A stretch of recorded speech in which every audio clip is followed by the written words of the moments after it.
The snow fell softly on Christmas Eve as Trevor Morgan walked down Fifth Avenue, his 4-year-old daughter Maya's hand tucked safely in his. At 37, Trevor had built a real estate development empire worth billions, but tonight, he was simply a single father trying to give his daughter a magical Christmas after her mother's death 2 years ago.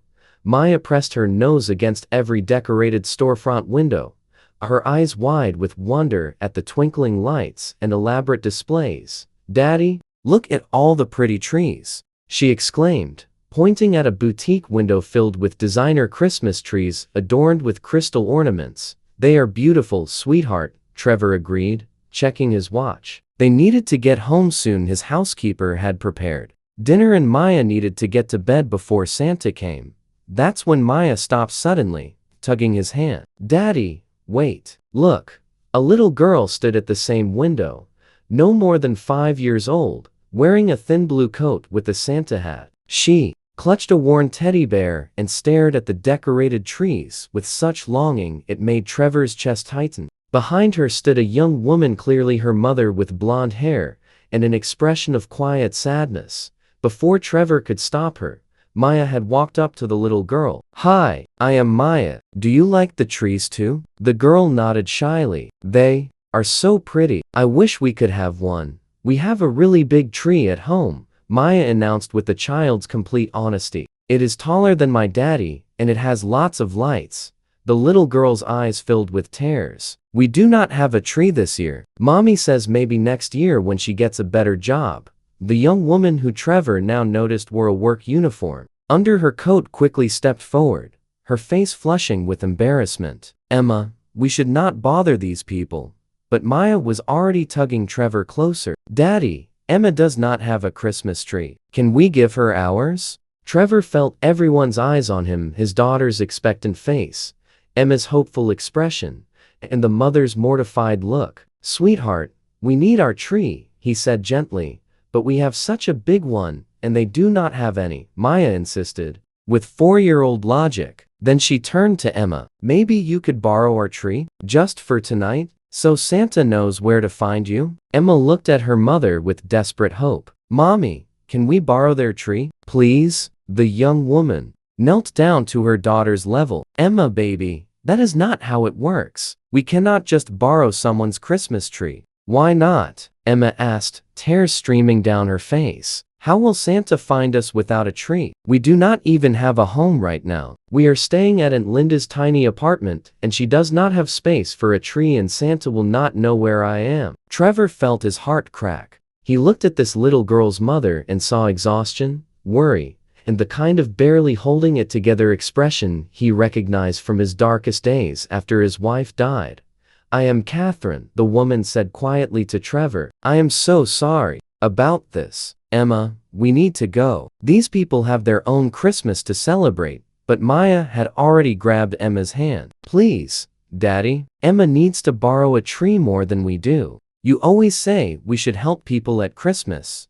Trevor made a decision that would change for lives. He knelt down to both girls' level. "How about this? You do not borrow our tree, but I know where we can get you your own tree. Would that be okay?" Emma's face lit up like the Christmas lights around them. "Really? My own tree? Really?" Trevor said. He looked at Catherine. "There is a Christmas tree lot 3 blocks from here. They are closing soon. Let me buy you a tree for Emma, please. My daughter is right, no child should be without a tree on Christmas Eve." Catherine's eyes filled with tears. "I cannot accept that. It is too much." "It is a tree," Trevor said gently, "not a car. Please let me do this." 20 minutes later, they stood in the Christmas tree lot, Emma and Maya racing between trees trying to find the perfect one. Catherine stood beside Trevor, watching her daughter laugh for the first time in weeks.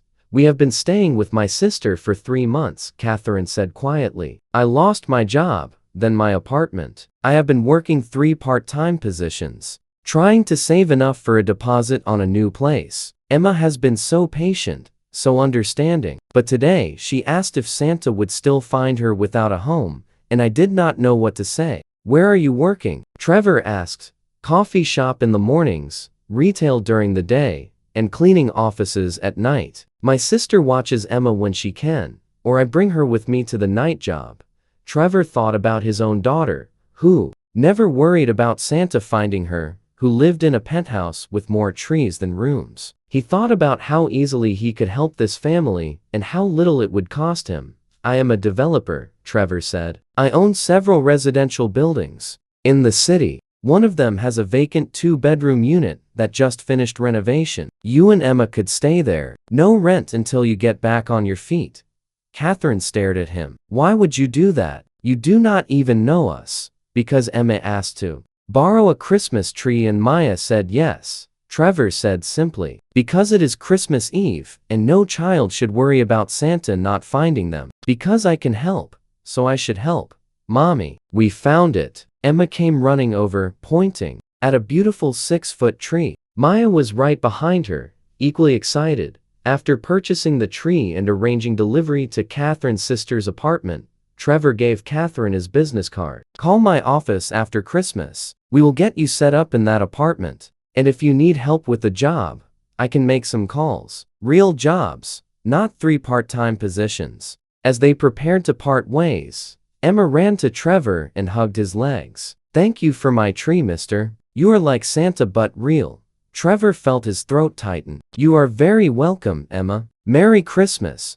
Maya hugged Emma goodbye. Maybe we can be friends? Since we share a Christmas now? I would like that, Emma said shyly. 3 days later, Catherine called Trevor's office. He helped her move into the apartment, connected her with a friend who needed an executive assistant, and watched as the struggling family began to rebuild. But, more than that, Trevor found himself drawn to Catherine not out of pity, but genuine respect. She had been fighting impossible odds while maintaining her dignity and raising a kind, grateful daughter. Maya adored Emma, and the 2 girls became inseparable.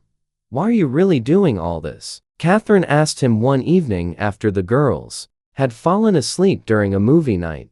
Because Emma asked to borrow a tree, Trevor said. And because sometimes we meet people who remind us what actually matters. You could have been bitter about your situation. Instead, you raised a daughter who cries because she wants a Christmas tree, not because she wants expensive toys. That is extraordinary parenting. Catherine smiled through her tears. I was just trying to survive. You gave us a chance to actually live again. 6 months later, on a warm summer evening, Trevor took Catherine and both girls back to that same spot on 5th Avenue where they had first met. Do you remember this place? He asked Emma. Emma nodded. This is where I met Maya. And where you gave me a Christmas tree. You asked to borrow a tree, Trevor said, but what you really gave me was something much more valuable. He knelt down and pulled out a small box. Looking at Catherine, he continued, you gave me a family again. You reminded me that success means nothing if I am not using it to help others. You showed me that the best things in life, love, connection, purpose, cannot be bought. He opened the box to reveal a ring. Catherine, will you marry me? Will you let me be the father Emma deserves and the partner you deserve? Not because I bought you a tree, but because you and Emma taught me what Christmas actually means. Through her tears, Catherine nodded. Yes, but only if you promise to always remember that Christmas Eve, that sometimes the best gifts are the ones we give away. I promise, Trevor said. Maya and Emma cheered, jumping around in excitement. We are going to be real sisters, Maya exclaimed. At their wedding that December, both girls were flower girls. In his vows, Trevor said, my daughter wanted to lend a stranger our Christmas tree. I thought she was being impractical. Instead, she was showing me what generosity looks like, giving what you have, because someone else needs it more. Thank you, Emma and Maya, for teaching me that the best way to celebrate Christmas is to make sure others can celebrate too. If this story reminded you that sharing what we have creates miracles, please like, share, and subscribe. Leave a comment about when someone's kindness changed your Christmas.